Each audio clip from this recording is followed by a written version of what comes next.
பார்க்க போகிறோன்னா கார்த்திகை திருநாள் அன்னைக்கு யானை விளக்கு ஏற்றுறோம் இல்லையா, அந்த யானை விளக்குக்கு அடை பண்ணுவாள். அதுக்கு நவதானியம் போடுவாள்.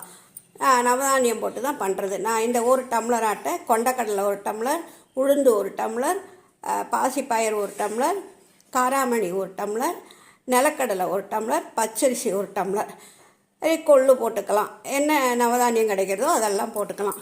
போட்டுட்டு இந்த அடை பண்ணுறதுக்கு தேவையான சாமான் என்னென்னு இந்த டம்ளர் வச்சு நம்ம எல்லாமே அளந்து போட்டுக்கலாம். ஒரே அளவு தான். இந்த ஒரு டம்ளர் வச்சு எல்லா நவதானியமும் ஒரே அளவு தான்.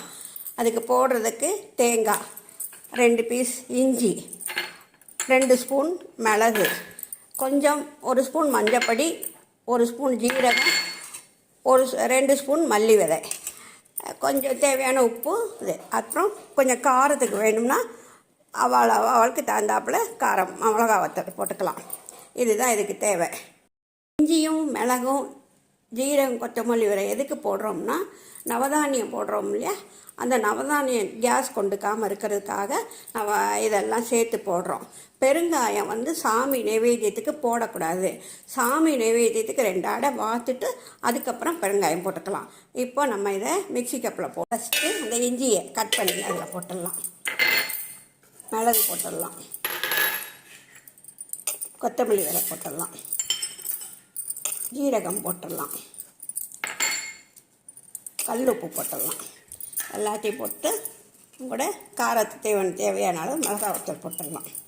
போட்டுட்டு இப்போ ஒரு சுற்று திருப்பிட்டு வந்துட்டு அதுக்கப்புறம் நவதானியத்தை இப்போது அது நல்லா அரைஞ்சாச்சு.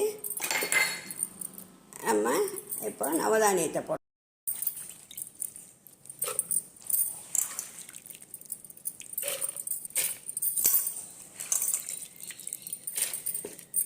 போட்டாச்சு.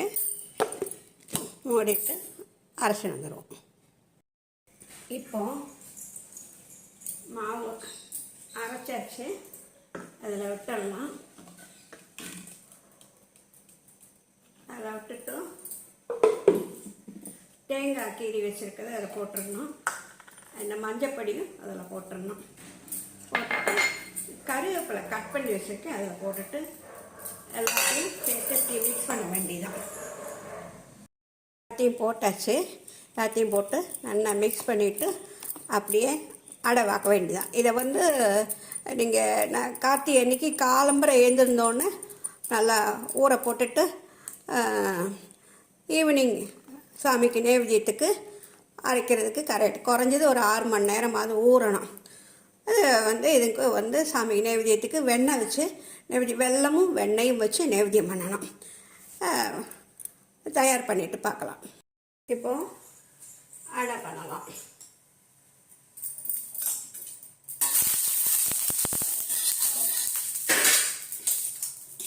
மாவு நல்லா ரெடியாக இருக்குது. அடை பண்ணலாம். இந்த அடை கொஞ்சம் கனமாக தான் விடணும், லேசாக விடக்கூடாது. இது யானை அடை சொல்லுவாள். யானை விளக்குக்கு நைவேத்தியம் பண்ணு. அதாவது இது உடன் பிறந்தவா அண்ணா இருக்கணும், ஆம்பளை நம்ம கூட பிறந்த அண்ணா தம்பி அவளுக்காக இந்த அடை பண்ணி யானை விளக்குக்கு நைவேத்தியம் பண்ணுறது. இதுக்கு ஒரு கதை இருக்குது. கதை அப்புறம் சொல்கிறேன் நான் உங்களுக்கு. நல்லா வேகட்டும். வெந்ததுக்கப்புறம் திருப்பி போடுவோம். இப்போ வெந்திருக்கு. இன்னும் கொஞ்சம் எண்ணெய் போட்டுக்கலாம். அது எண்ணெய் போட்டால் தான் அடை நல்லா இருக்கும். திருப்பி போடுவோம். பிறந்தாத்துலேருந்து கல்யாணம் பண்ணி கொடுக்கும்போ முதல் தலைக்கார்த்திகைக்கு யானை விளக்கு சீதனம் கொடுப்பாள். அதோட யானை விளக்கு சொல்லி கொடுப்பாள். அந்த யானை விளக்கை நம்ம கார்த்திகை அன்னைக்கு ஏற்றும்போ அதுக்கு நைவேத்தியத்துக்குன்னு இந்த அடை பண்ணுறது பழக்கம். இந்த அடை பண்ண கூட பிறந்த ஆம்பளை பசங்க சேமமாக ஆயுஷ் ஆரோக்கியத்தோட நல்லா இருக்கணுங்கிறதுக்காக இது பண்ணுறது. பொரி, அப்பம், அடை, இதுதான் சாமிக்கு வெத்தலை வாக்கு பழம் இதெல்லாம் தான் வச்சு நைவேத்தியம் பண்ணுறது. வேகட்டும், அதை பார்ப்போம். இப்போது அடை கிளாஸ் வெந்தாச்சு. எண்ணெய் போட்டுக்கலாம். எண்ணெய் போட்டுட்டு திருப்பி போடுவோம். திருப்பி போட்டால் இருக்கும்.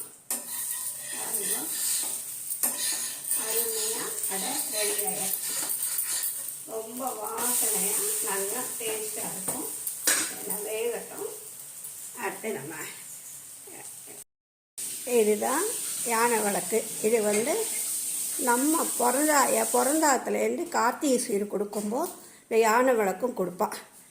அதை சாமிக்கிட்ட வச்சு கார்த்திகை அன்னைக்கு ஏற்றி விளக்குக்கு சந்தன குங்குமம் யானைக்கெல்லாம் இட்டுட்டும் பூ போட்டு இந்த அடை பண்ணி அடை பண்ணுறதுக்கு காரணம் இந்த யானைக்கு உடன் பிறந்த வாளுக்காக பண்ணுறது. அதுக்காக தான் இந்த அடை. அப்பம் பொரி முருகனுக்கு கார்த்திகை பெண்களுக்கும் முருகனுக்கும் நைவேத்தியம். கொஞ்சம் நம்ம பாயசம் வச்சுக்கலாம். வெத்தலை வாக்கு பழம் வச்சு நைவேத்தியம் பண்ணலாம். இது எல்லாருக்குமே பிடிக்கும்னு நினைக்கிறேன். இந்த மாதிரி எல்லோரும் பண்ணி பாருங்கள்.